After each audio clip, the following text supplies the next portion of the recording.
শীতের দিনে কম বেশি প্রায় প্রত্যেকটা বাড়িতে বেগুনের এই রেসিপিটা একবার না একবার হবেই। আর সত্যি কথা বলতে শীতের দিনে গরম গরম ধোয়া ওঠা ভাতের সঙ্গে বেগুনের এই একটা রেসিপি হলে কিন্তু সঙ্গে আর কোনো কিছুরই প্রয়োজন পড়ে না। আর শুধু আমি না, আমার বাড়ির প্রত্যেকটা মানুষের বেগুনের এই রেসিপিটা ভীষণই প্রিয়। তো আজকে আমি বেগুনের এই রেসিপিটা বানানোর জন্য প্রথমে একটা মোটা দেখে বেগুন নিয়েছি। বেগুনটাকে খুব ভালো করে ধুয়ে একটা টিস্যু পেপারের সাহায্যে বেগুনের গায়ে যে জলটা লেগেছিল সেই জলটাকে খুব ভালো করে মুছে নিলাম। এরপরে অল্প করে তেল দিয়ে বেগুনের গায়ে খুব ভালো করে লাগিয়ে নিলাম। তেল লাগানো হয়ে গেলে বেগুনের চারিদিকটা এইরকম আমি যেরকম করে করছি সেরকম করে কিন্তু একটু একটু করে চিড়ে দিতে হবে, না হলে কিন্তু বেগুন ফেটে যাওয়ার সম্ভাবনা থাকে। তো দেখতেই পাচ্ছ অল্প কিছুটা বাদ বাদ করে আমি এরকম করে বেগুনের চারিদিকটা কিন্তু একটু করে চিড়ে নিচ্ছি। এবারে বেগুনে যে জায়গাটা থেকে ওটা চিড়ে দিয়েছি সেই জায়গাটাকে হাত দিয়ে একটু করে ফাঁকা করে নিয়ে একটা একটা করে কাঁচা লঙ্কা ভরে দিচ্ছি। আর সাথে কিন্তু আমি রসুনের কয়েকটা কোয়াও এখানে দিয়ে দিচ্ছি।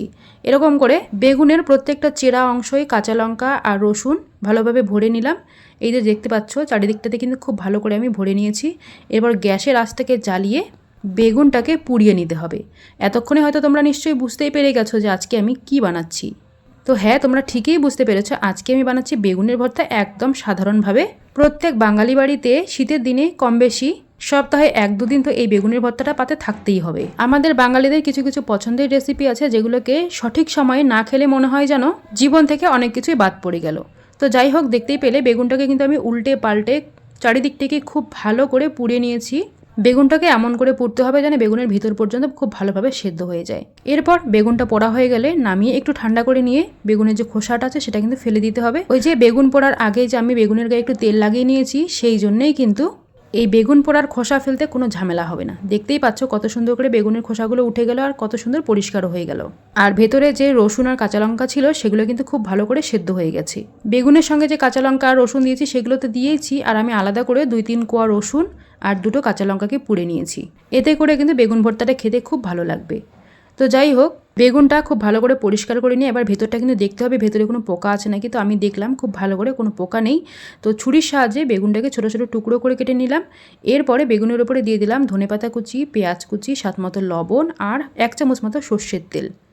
এবারে এই রকম পাতলা দেখতে একটা গ্লাস নিয়ে গ্লাসের নিচের দিকটা দিয়ে বেগুনটাকে খুব ভালো করে ম্যাশ করে নিতে হবে। আর সাথে বেগুনের সঙ্গে যে কাঁচা লঙ্কা আর রসুন দিয়েছি সেগুলোকে কিন্তু খুব ভালো করে ম্যাশ করে নিতে হবে। এক কথায় সব কিছুর সঙ্গে বেগুনটাকে খুব ভালো করে একটু সময় নিয়ে ভালোভাবে ম্যাশ করে নিতে হবে। আর ম্যাশ করা হয়ে গেলে এরপর হাত দিয়ে একটুখানি ভালো করে মেখে নিতে হবে। তোমরা একটা জিনিস খেয়াল করে দেখবে, যে কোনো ভর্তাই হোক না কেন যত ভালো করে মাখবে ততই কিন্তু ভর্তাটা খেতে টেস্টি হবে। তো যাই হোক, আমার কিন্তু ভর্তাটা একদম রেডি হয়ে গেছে। এবার আমি একটা প্লেটে তুলে নিচ্ছি। আর সত্যি কথা বলতে যখনই আমি বেগুন ভর্তা করি তখনই কিন্তু আমার আর ধৈর্য থাকে না।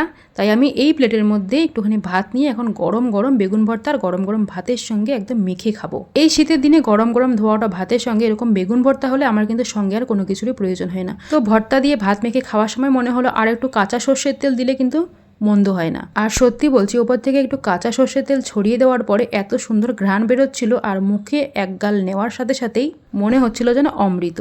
তো যাই হোক, আমি জানি এই রেসিপিটা সবাই কম বেশি পারো, তারপরে আমি শেয়ার করলাম।